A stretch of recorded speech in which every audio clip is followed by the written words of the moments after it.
पाहू शकतो शेतकरी मित्रांनो, ही तूर आहे आपली.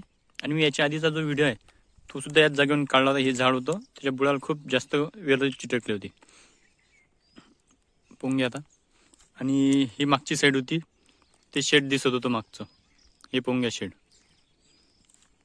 पूर्ण वावर जे आहे शेत आहे जे काळं झालेलं आहे आणि तूर पूर्ण उघडी पडली.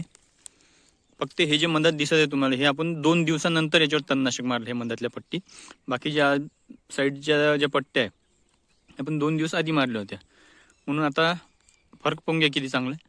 त्याच्यात जे आपण मारलं आहे स्वीप पॉवर 20 लिटर पाण्याला 100 मिली, सोबत घेतला आहे राऊंड अप, ते सुद्धा 20 लिटर पाण्याला 100 मिली या प्रमाणात घेतलं आहे. तर गांजर गवत जे आहे पोंग्या, तुम्ही गांजर गवत पूर्ण यानेच मरते, कारण की दुसरं कोणत्याच तणनाशकाने गांजर गवत मरत नाही आहे. राऊंड अपने तर बिलकुलच मरत नाही आहे. हे सुद्धा पोंग्यात असते. मी असं नाही की एकच तास आहे, सगळ्या तासात याचा रिझल्ट 1 नंबर आलेला आहे.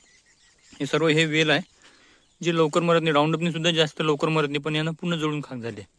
हे पहा तूर, तिथून पाहिलं तिकडची तूर असं वाटते की पतली आहे, पण तिथं जर गेलो आपण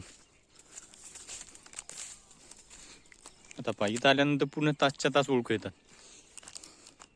आणि तण जे आहे ते पूर्ण मेलेलं आहे. त्याचा बेस्ट रिझल्ट आहे. कमी खर्चात, म्हणजे तुम्हाला जवळपास 90 ते 100 रुपये टाकी ही पडते तुम्हाला. म्हणजे जसं राऊंडअप 20 लिटरला 100 मिली आणि स्वीप पॉवर 20 लिटरला 100. तुम्ही प्रमाण कमी सुद्धा घेऊ शकता, 20 लिटर पाण्याला 80 मिली सुद्धा घेऊ शकता, तरी सुद्धा तुम्हाला रिझल्ट मिळणार आहे.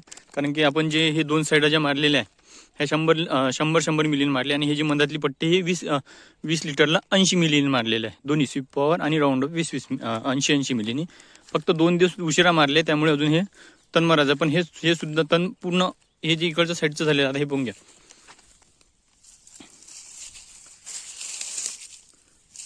पूर्ण मेल्यासारखं झालेलं आहे. आणि हे सुद्धा 2 दिवसानंतर जर रिझल्ट पाहाल तर हे सुद्धा असंच होऊन जाईल. म्हणून तुम्ही सुद्धा अशा प्रकारचं तणनाशक मारून आपल्या पिकातील तणांचं नियंत्रण करू शकता. धन्यवाद.